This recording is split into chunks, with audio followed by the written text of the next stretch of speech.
You know what I wish? I wish the quality and good work that went into this Annabelle movie was in the previous Annabelle movie.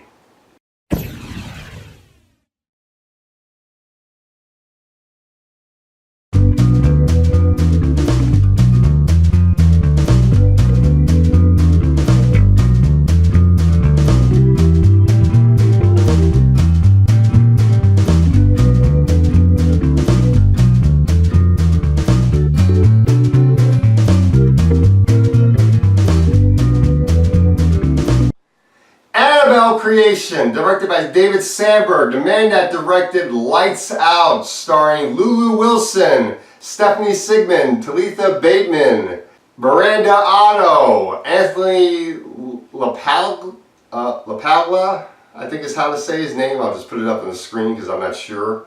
And a couple of other actresses. This movie is a prequel to the previous Annabelle movie. And just like within the pattern of the Ouija franchise, where with the first Ouija film was given to a bad director and we got a bad horror film, then the second Ouija film was given to a better director, David Flanagan. He makes a prequel with Lulu Wilson as the main star of the movie, and it's actually a much better film. So once again, they did the same thing with the Annabelle movies. They gave the first Annabelle movie to the director of Mortal Kombat Annihilation. Of course, he makes a terrible Annabelle movie, and then we get this Annabelle movie, Annabelle Creation, being done by David Sandberg, a much better director who did Lights Out, and he makes a much better horror film starring, once again, Lulu Wilson. Only this time she is in a supporting role, and the main girl is being played by Talitha Bateman, I believe is her name. She plays Janice, a girl with polio. The plot of this movie is we have a family named the Mullins.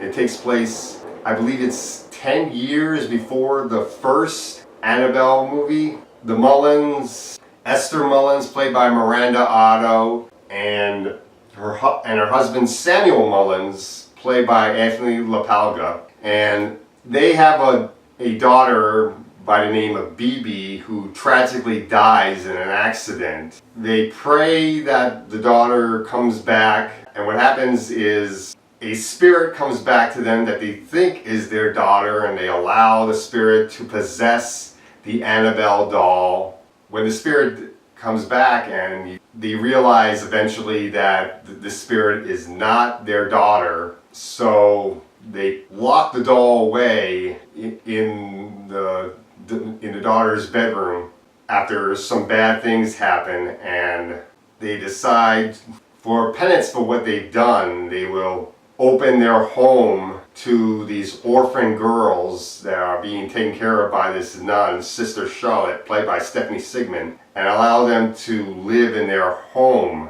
not realizing that what they're doing is giving this evil spirit exactly what it wants. Because what the spirit wants is a host to possess. And of course, this evil spirit decides to choose one of these orphan girls to possess, particularly the girl with polio, played by Talitha Bateman. Janice has a best friend among these orphan girls named Linda, played by Lulu Wilson. And these two are like sisters. They are very close, and they want to be adopted together.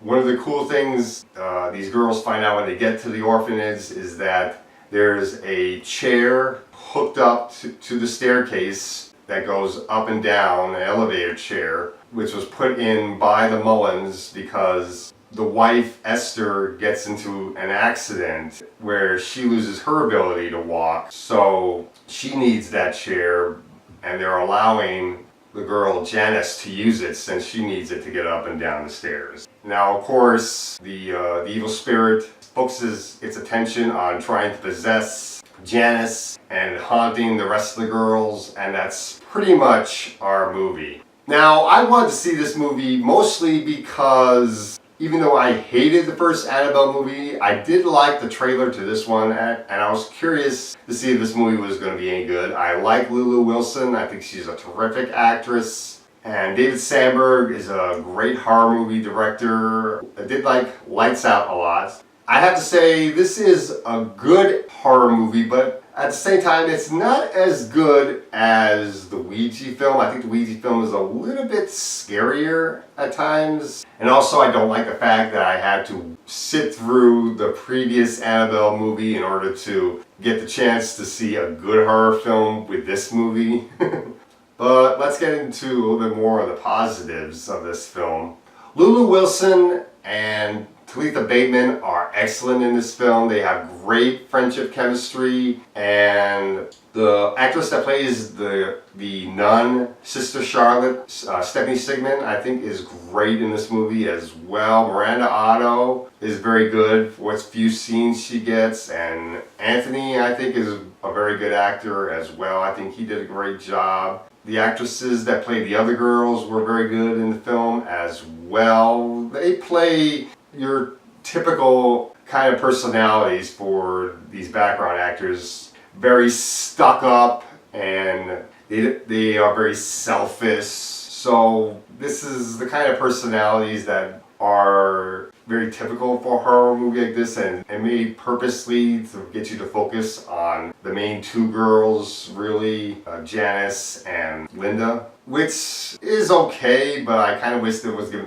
were given a bit more character development, really, so you didn't really have to make them unlikable and actually make it so that you can actually care about these other characters, really. I did like the other characters. It's just that I obviously like the two main characters more, and the nun more as well. The scares within this movie are done very well. There are some jump scares within this movie like there aren't any horror film, but the really good scares are done very well. One of the scares I really liked involved the scarecrow, which was done very well, and all the scares around the doll were done very well. As for the negatives of this movie, there are a few too many jump scares. Some of the scares, even some of the good scares, you can almost see coming, really, and there are a couple of scares within this film that are a bit cliche. There's this one scare that you've seen in a lot of horror films where after a girl falls, she's pulled away and she's trying to grab onto the wall and she can't seem to hold on to anything. That's a common scare that's in a lot of horror films. In fact, it's going to be in the Flatliners remake. You can see that scare right in the trailer for the new Flatliners movie that stars Ellen Page. And it was very funny actually seeing that particular scare in this movie. One of the things I did like about this movie was actually the audience I saw this film with, because the audience was really enjoying this film, and they were saying like stuff like, oh no, and being really into this movie. So that really helped me enjoy this film a lot too. I was like laughing at some of the things that the audience were saying as I was enjoying this film. So overall, I did like this movie, and I definitely recommend you should see this in the theater. So I'm gonna give this movie a B. I think it's a really good horror film, and that's all I gotta say for Annabelle Creation.